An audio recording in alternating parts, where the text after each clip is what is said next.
lipat? O lipat?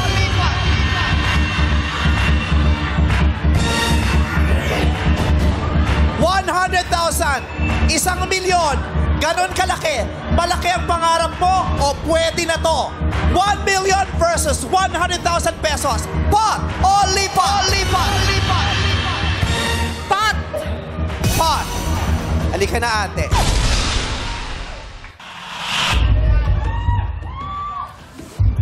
Pinili mo pot.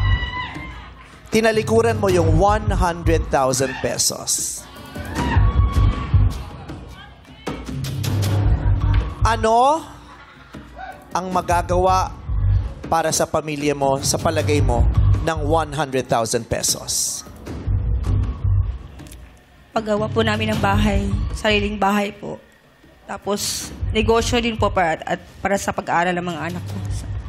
Malaking tulong din yung 100,000 piso. Nakakanginig yung 100 na hindi mo makukuha kung nasa tabi mo na. Pero tinilikuran mo. Gusto mo 1 million. So tatanungin kita. Sa palagay mo ba masasagot mo to? Kasi pag hindi mo to nasagot, pasensyahan tayo, wala kang maiuwi. Kanina sa elimination round, ang naipon mong pera ay 11,000 pesos lang. Yun lang. So pag hindi mo to nasagot, 11,000 lang ang maiuwi mo sa probinsya. May 100 na to. Pot ka talaga.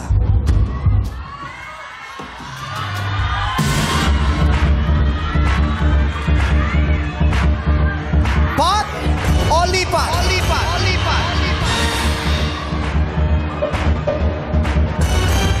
Lipat po. Lipat. Lipat ka.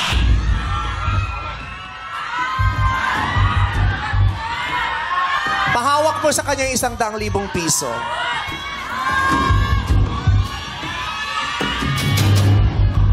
Ate, paano pag sinabi ko sa yung madali lang ang tanong? Ay!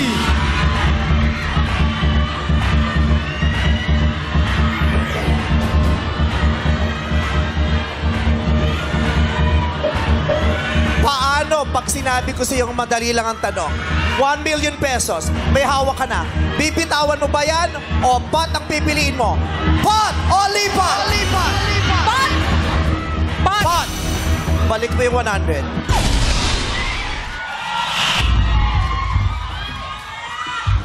Lumipat ka nung nalaman mo, nung sinabi ko sa iyo, paano kung madali lang ang tanong? Nagbagong isip mo. Binitawan mo yung 100. Paano pag sinabi ko sa iyo ngayon na hindi naman ako sigurado? Ano ba yun? Madali lang ito. Wala naman akong binigay na assurance eh. Ang sabi ko, paano kung madali ito? Lumipat ka. So paano ngayon pag sinabi kong hindi naman ako sigurado? Binigyan lang kita ng isa pang option. Kasi pwedeng madali sa amin, pero mahirap para sa'yo. Pwedeng alam ko, pero hindi mo alam. Lumipat ka, pinagpalit mo yung 100,000 sa 1 million. Kung dadagdagan ni Ann Curtis ang lipat, magkano idadagdag mo? Dadagdagan ko ng 200,000 pesos! Naging times 3 ang ina-offer sa'yo. From 100,000 pesos, naging 300,000 pesos. Sigurado, yan na. May pera kang uuwi. Sa 100 lang kanina, sabi mo, pwede mo ipagpagawa ang bahay nyo. Pangtulong sa edukasyon ng mga anak mo. Paano pa ngayon? 300,000 pesos na yan. Sure na sure. Dito hindi ka sure, although malaki. Ngayon, Ate Fatima, pot o lipat? Pot o lipat? 300,000 piso. Tinatawag ka niya. Pot o lipat? Kailangan mo nang sumagot, Fatima. 1, 2, 3. Pot o lipat? Sagot! Pot! Pot.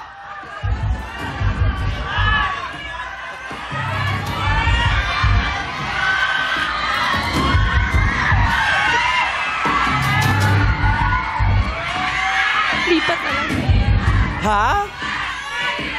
Lipat na lang po.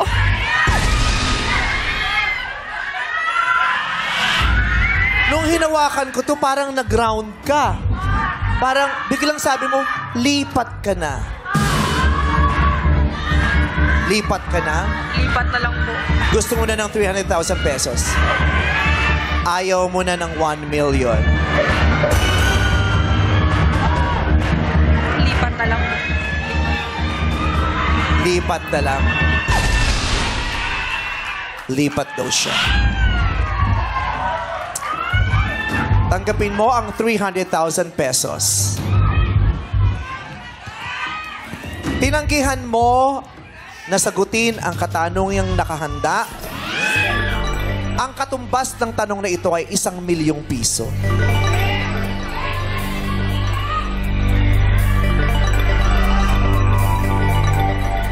Madali lang eh.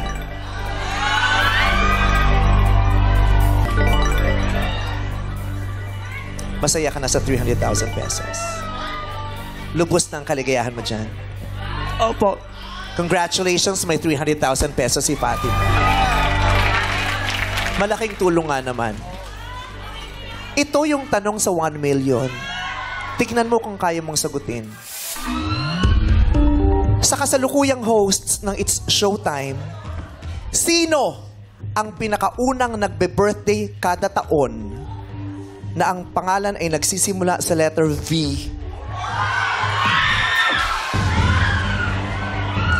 Ang huling letra ay letter G.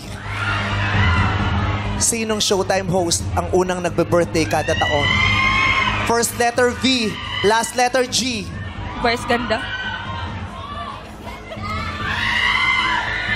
First letter V, last letter G, vice ganda. That is wrong. Ang tamang sagot ay Vong. Good decision. Diba? Puti na lang, may 300,000 pesos ka na! 311,000 yung total! Yay! Congratulations!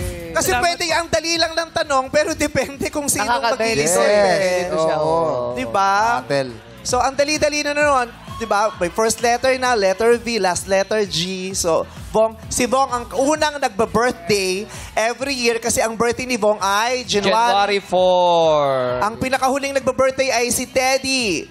December 4. 4. Tapos every 4 years nagba-birthday si MC kasi hindi Every 4 years. Congratulations!